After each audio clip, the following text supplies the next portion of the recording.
Welcome to my new show. This is a web series show, and it is going to have bells and whistles. It's going to be exciting. It's going to have twists. It may have guest appearances, and it is mainly going to be a show about movies. But there could be other things. I don't know yet. This is my first.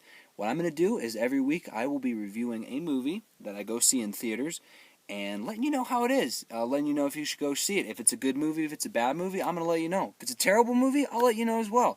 But I guarantee you this, I'm not going to pay for a movie that I'm not going to like. So I promise you that the movies I see are going to be good movies. How do you know I'm credible? How can you trust me? I just signed up 2 days ago for an Internet Movie Database profile, and I've reviewed over 700 movies already in the last 2 days. And I'm pretty confident with the decisions I made on a lot of them. Some of them were pretty sweaty, but I got through and made some good decisions on all of the movies. So trust me, I know what I'm doing. The movie this week is Godzilla. I saw it last week, actually, and here's my review. Movie starts like this. It's ancient times, like 1950s, and it's like a kind of a play through. And actually, the beginning of the movie kind of made me mad because they would blank out a lot of it. Like, it would say executive producer. Speaking of which, it said like the writer Max Borstein, fantastic job. But it had all these other words, and they're like government words. But then it would white them out so fast, and I kept on trying to read what they were, and they looked secretive, but they would white them out so fast and you couldn't see them. And it's smart because now I want to either see the movie again or buy it so I can pause it and look at all of that. I know most of you aren't going to be doing that because you're not like me, but so it opens up, and it's the 1950s, and there's like, oh, we gotta kill Godzilla, and they're kind of showing it, and then they blow him up, and then fast forward to a little later, and Bryan Cranston's there. He's got a kid. He's working in a nuclear plant, and his wife's like, "Honey, you forgot your birthday," and he's like, "I always forget my birthday," and he's like, "That's so Malcolm in the Middle." And he gets to the nuclear plant, and something goes terribly wrong. He's been studying stuff, and he's like, "Oh, yeah, everything's off." And he's like, "Honey, go down there and check it out." And she goes down there, and he puts on this great performance because his wife gets so... by the way, spoilers for this entire thing. There's a lot that I'm going to be... So the wife is trapped down there, and there's like this gas coming up. And they're like, well, what's going on? And he starts crying. He's like, oh, my wife, I miss my wife. And he's really drawing from these roles he's been in, specifically Tim Whatley in Seinfeld. And it just plays so good. I almost cried when I was watching this. Fast forward, and his son's coming home from the war, and he comes home to his family, and he's like, I'm never going to leave you. 2 minutes later, he gets a phone call. Bryan Cranston's in prison, his dad. And his wife's like, you got to go see him. He's like, oh, my dad's such a prankster.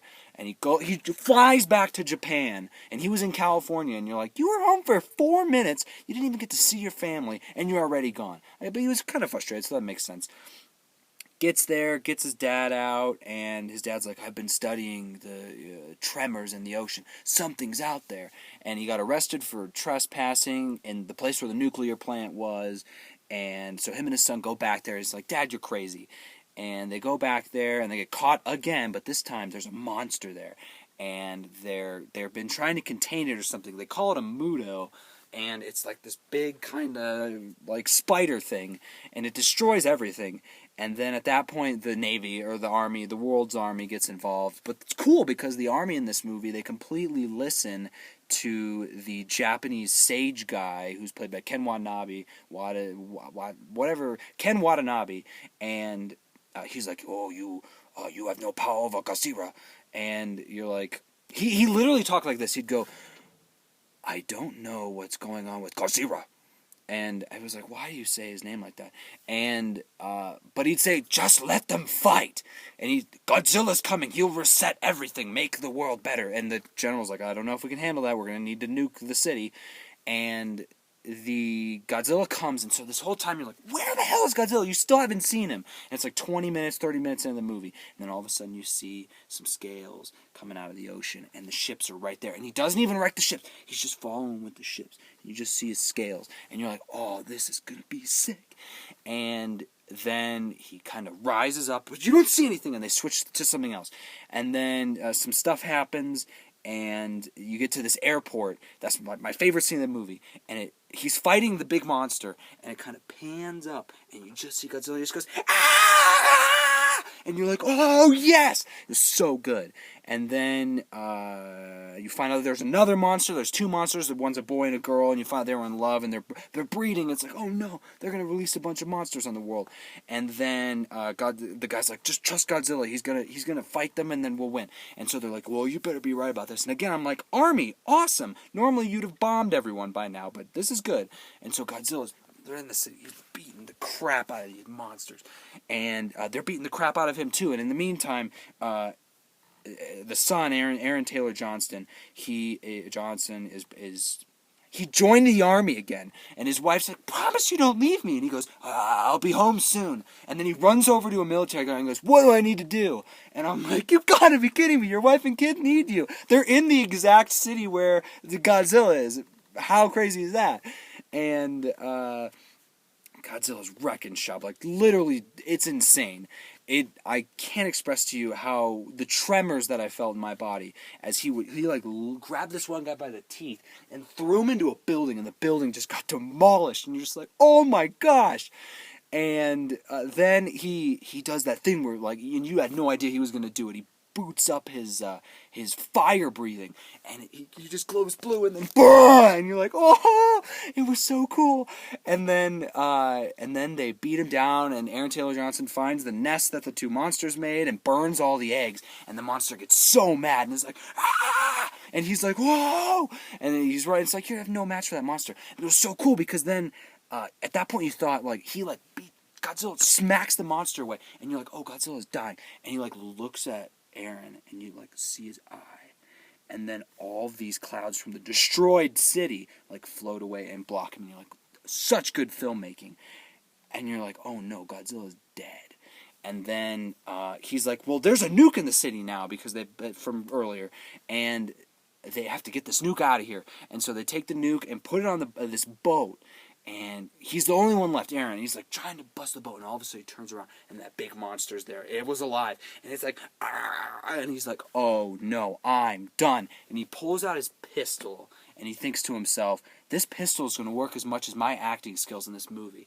And he aims at the guy, and out of nowhere, you guessed it, Godzilla comes over and smacks the thing, and it looks at him.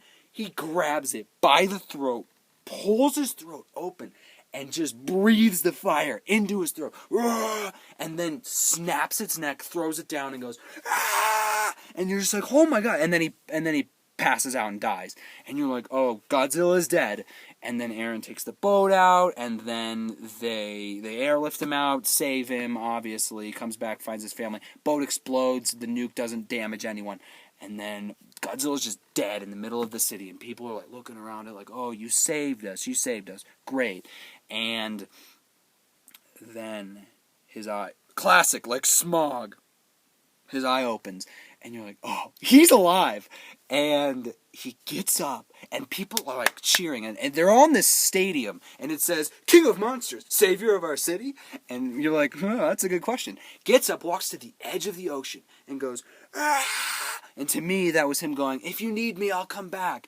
And he just wades into the ocean, and goes away, and then that's it. Credits roll, and I started clapping. No one else was clapping, and it was so good. I wanted to see it again just so I could get the sneaky things that they kept whiting out in the beginning, because I feel like there's like a puzzle there or something. But go see the movie. It was so good.